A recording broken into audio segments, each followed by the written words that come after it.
Hello, my name is Pastor Kathy Kollar. I'm the pastor of Pleasant Valley Lutheran Church near Mellow Farm State Park and St. Paul Lutheran Church in Lucas, Ohio. Greetings.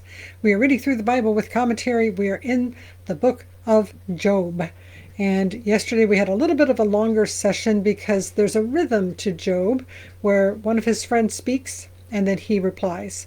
And a friend speaks and he replies. And oftentimes his reply is first to the person who spoke and then to God. So we did a little extra long session yesterday in order to kind of get into that rhythm. And to recap, at the beginning of the book of Job, he is prosperous and happy and things are great. And the Satan, the accuser, don't think evil person who is the counter to God, think prosecuting attorney, comes and says to God, yeah, he wouldn't be so great if you didn't give him everything that he ever wanted. So with God's permission, everything is destroyed. He loses all of his wealth and all of his children in one day. And the Satan comes back and says, Ha-Satan, the Satan, the accuser, comes and says, well, if you would take his health, then he would curse you. And so Job ends up breaking out in sores from the top of his head to the bottoms of his feet. And he's sitting there scraping his sores with a piece of broken pottery. So he is utterly miserable. And then his wife says, curse God and die. So his friends come, and the best thing that his friends do is sit there for 1 week and say nothing and give him company. But then they start talking, and it kind of goes downhill from there. Job complains, and there is nothing wrong with complaining. He complains to God. But then his friends are like, well, if you hadn't sinned, this wouldn't have happened, because we know that God blesses the good and is mean to those that are bad. So if you have something bad, therefore you must have done something bad. And the problem with that if-then statement is life is not that neat and not that tidy, is it? As we all know, there's a thing called gravity, and the world is full of hard rocks. And sometimes we fall and we hit the rocks, or somebody does something stupid, and we have consequences from that behavior. So, a little bit of a rehash. Now we are up to chapter 11 with the third of Job's friends. The first ones kind of said, well, you must not be so righteous, you must have sinned. This third one is the least compassionate of the three, although the second one was pretty bad too. Just kind of minimizing the loss of 10 children. So, chapter 11, Zophar. Then Zophar the Naamathite answered, should a multitude of words go unanswered, and should one full of talk be vindicated? Should your babble be put others to silence, and when you mock, shall no one shame you? For you say, my conduct is pure, and I am clean in God's sight.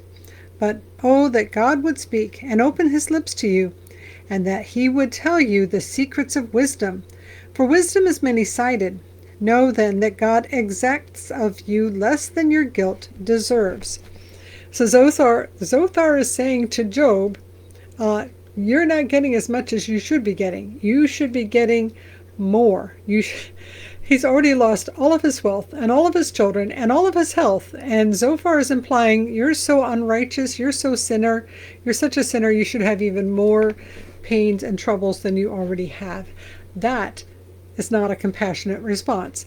And if you ever try to say to somebody who is struggling, well, you deserved worse than you got. Can't even imagine saying that to somebody. But then you also don't want to try to say, at least, yeah, your car broke down, but at least it's not been repossessed. Not helpful. Verse 7, can you find out the deep things of God? Can you find out the limit of the Almighty? It is higher than heaven. What can you do? Deeper than Sheol. What can you know? Its measure is longer than the earth and broader than the sea. If he passes through and imprisons and assembles for judgment, who can hinder him? For he knows those who are worthless. When he sees iniquity, will he not consider it? But a stupid person will get understanding when a wild ass is born human. And that is some kind of proverb that they don't know what it means. This is ancient Hebrew, and sometimes ancient Hebrew, the scholars do their best, but a stupid person will get understanding when basically an ass becomes a human. It's not very clear. But it's very much, he is absolutely saying that you can't understand God, and when God sees iniquity, when he sees sin, he's gonna punish. So God must be punishing you. Verse 13, if you direct your heart rightly, you will stretch out your hands toward him. If iniquity is in your hand, put it far away, and do not let wickedness reside in your tents. Surely then you will lift up your face without blemish. You will be secure and will not fear. You will forget your misery. You will remember it as waters that have passed away, and your life will be brighter than the noonday. Its darkness will be like the morning. And you will have confidence because there is hope. You will be protected and take your rest in safety. You will lie down and no one will make you afraid. Many will entreat your favor. So if you would put away sin and take up righteousness, everything's going to just be swimming along marvelously. Verse 20, but the eyes of the wicked will fail. All way of escape will be lost to them, and their hope is to breathe their last. Chapter 12, then Job answered, no doubt you are the people, and wisdom will die with you. But I have understanding as well as you. I am not inferior to you. Who does not know such things as these? I am a laughingstock to my friends, I who called upon God, and he answered me. A just and blameless man, I'm a laughingstock. Those who at ease have contempt for misfortune. Another footnote, they're not quite sure what that means, but I think it's very true that if you are a person who has been blessed with many good things and you've got enough food, kind of the old Marie Antoinette saying, let them eat cake. If you have everything, everything's good, you have no clue what it's like to be miserable and hungry and not have whatever it is that you need. So those at ease, I think it's very true, have contempt for misfortune. But it is ready for those whose feet are unstable. The tents of robbers are at peace, and those who provoke God are secure, who bring their God in their hands. And they are also not quite sure what that means, or whom God brought forth by his hand. Hard to say how to translate that. But ask the animals, and they will teach you, the birds of the air, and they will tell you. Ask the plants of the earth, and they will teach you, and the fish of the sea will declare to you. Who among all these does not know that the hand of the Lord has done this? So if you say that everything comes from God, if you say that God knows all, sees all, and does all, then when something terrible happens, then it had to be that God did this thing to you. This is the problem with that way of thinking. But then, isn't God sovereign, and doesn't God see all things and know all things, and cannot God keep us from these terrible things? Verse 10, in his hand is the life of every living thing and the breath of every human being. Does not the ear test words as the palate tastes food? Is wisdom with the aged and understanding in length of days? With God are wisdom and strength. He has counsel and understanding. If he tears down, no one can rebuild. If he shuts someone in, no one can open up. If he withholds the waters, they dry up. If he sends them out, they overwhelm the land. So whatever God wants, that's what happens. Verse 16, with him are strength and wisdom. The deceived and the deceiver are his. He leads counselors away stripped and makes fools of judges. He looses the sash of kings and binds a waistcloth on their loins. He leads the priests away stripped and overthrows the mighty. So if somebody comes and invades a country, and so the Israelites did sometimes, and then sometimes they were invaded by other people, the Arameans or the Edomites or the ones in the Philistines, whoever. If you invade somebody, you take all their stuff and you take all their people as well, and you take off their clothes because clothes are valuable, and you put them in just a waistcloth. So he's saying, God is the one who says these people are getting taken away, these people are being given into slavery, these people are losing all of their status and power. Verse 20, he deprives of speech those who are trusted and takes away the discernment of the elders. He pours contempt on princes and looses the belt of the strong. He uncovers the deeps out of darkness and brings deep darkness to light. He makes nations great and then destroys them. He enlarges nations, then leads them away. He strips understanding from the leaders of the earth and makes them wander in a pathless waste. They grope in the dark without light. He makes them stagger like a drunkard. So he's saying how great and amazing and powerful God is. God does whatever God does. So he kind of is agreeing with his friends, but also saying that God is the one who knows. Chapter 13. Look, my eye has seen all this. My ear has heard and understood it. What you know, I also know. I am not inferior to you. But I would speak to the Almighty, and I desire to argue my case with God. As for you, you whitewash with lies. All of you are worthless physicians. He says, I want to go to God and make my case to God, and you guys are worthless. Verse 5, if you would only keep silent, that would be your wisdom. Which again, when you're dealing with somebody who's going through terrible things, the best thing you can possibly do is to sit there quietly with them. Verse 6, hear now my reasoning and listen to the pleadings of my lips. Will you speak falsely for God and speak deceitfully for him? Will you show partiality toward him? Will you plead the case for God? Will it be well with you when he searches you out? Or can you deceive him as one person deceives another? He will surely rebuke you, if in secret you show partiality. Will not his majesty terrify you, and the dread of him fall upon you? Your maxims are proverbs of ashes, your defenses are defenses of clay. So first is, well, you're going to take God's side and defend God? You can't even look at him. It's so terrible. And now he's saying that all of the things that they've said are just ashes. They're worthless. Verse 13, let me have silence, and I will speak, and let come on me what may. I will take my flesh in my teeth, and put my life in my hand. And let's see, alternately, why should I take my life in my teeth in my hand?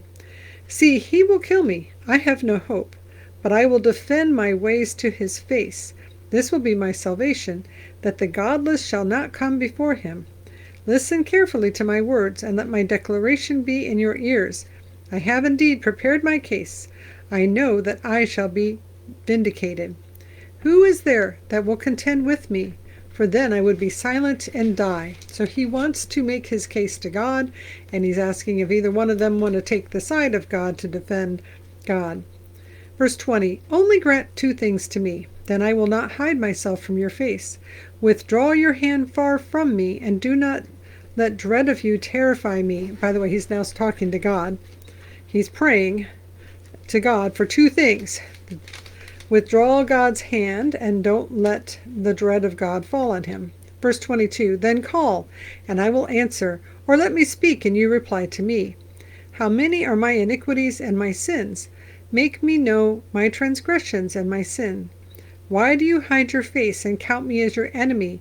Will you frighten a wind-blown leaf and pursue dry chaff? For you write bitter things against me, and make me reap the iniquities of my youth. You put my feet in the stocks, and watch on my paths. You set a bound to the soles of my feet.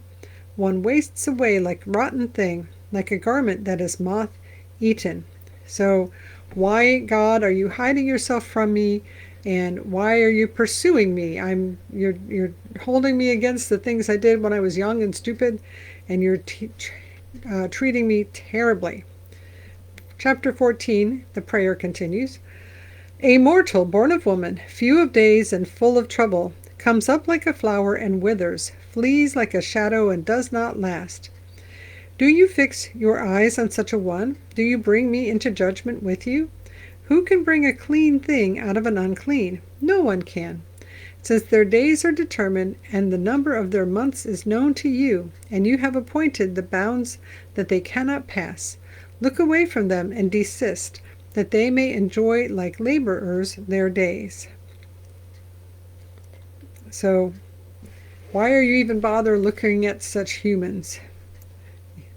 Verse 7. For there is hope for a tree, if it is cut down, that it will sprout again, and that its shoots will not cease. Though its root grows old in the earth, and its stump dies in the ground, yet at the scent of water it will bud and put forth branches like a young plant. But mortals die and are laid low. Humans expire, and where are they? So if you cut down a tree, it might grow back. But if you cut down a human, it's gone. Verse 11. As waters fail from a lake, and a river wastes away and dries up, so mortals lie down and do not rise again. Until the heavens are no more, they will not awake, or be roused out of their sleep. Oh, that you would hide me in Sheol, that you would conceal me until your wrath is past, that you would appoint me a set time and remember me. So when a tree could grow again, but humans, they die, they go to Sheol, they do not come back. And so could you hide me there for a little while until you stop being mad at me? Verse 14.